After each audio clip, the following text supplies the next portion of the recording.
तो स्टूडेंट्स, आज मैं बताया था कल के वीडियो में कि property of additional of rational number, उसमें मैं दो प्रॉपर्टीज बताया था। एक तो बताया था क्लोजर प्रॉपर्टी और दूसरा बताया था commutative property.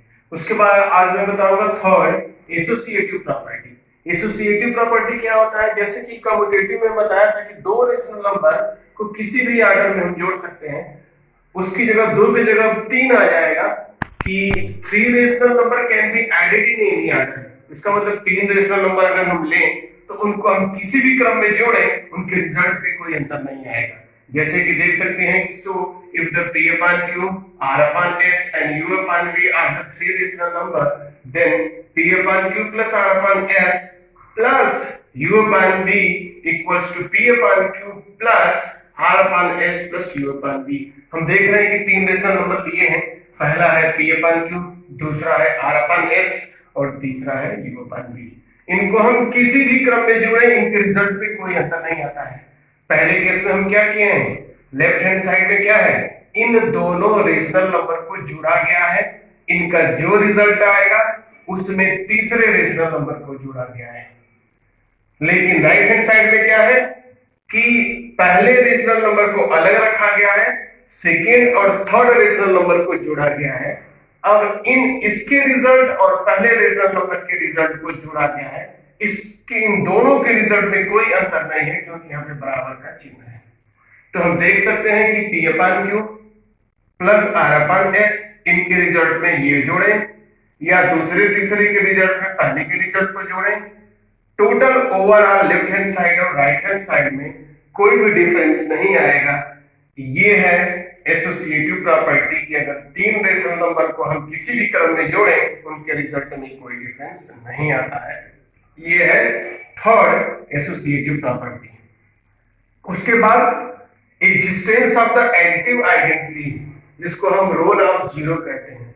Existence of additive identity मतलब एडिटिव आइडेंटिटी का मतलब क्या हुआ कि अगर किसी भी रेशनल नंबर में जीरो को जोड़े या जीरो में रेशनल नंबर को जोड़े, उसका रिजल्ट वही रेशनल नंबर ही होता है।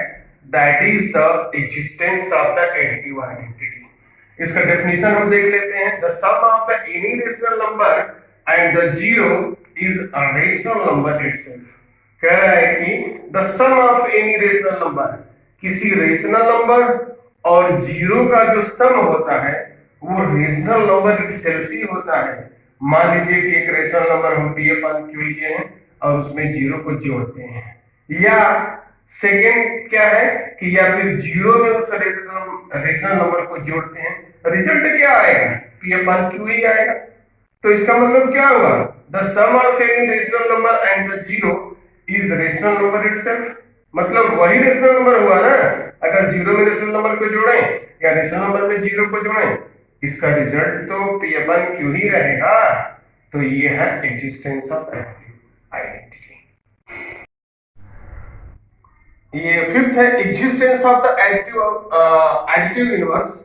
इसमें क्या है कि if p upon q is any rational number, then there exists a rational number minus p upon q।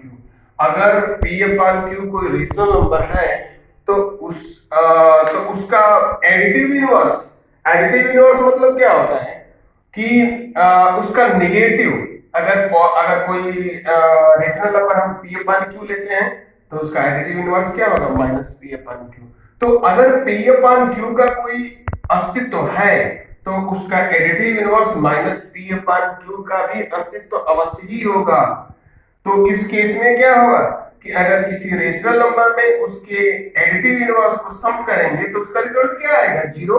अगर कोई रेशनल नंबर हम लेते हैं, मान लीजिए कि 1/3 और उसका एडिटिव इनवर्स क्या होगा, -1/3। तो अगर 1/3 में -1/3 ऐड करेंगे तो रिजल्ट क्या आएगा, शून्य आएगा, जीरो आएगा। तो यही कह रहा है कि अगर कोई रेशनल नंबर है और वो p upon q के फॉर्म में है तो उसका एडिटिव इनवर्स का भी एग्जिस्टेंस होगा, उसका भी वजूद होगा, जो कि -p upon q के रूप में होगा।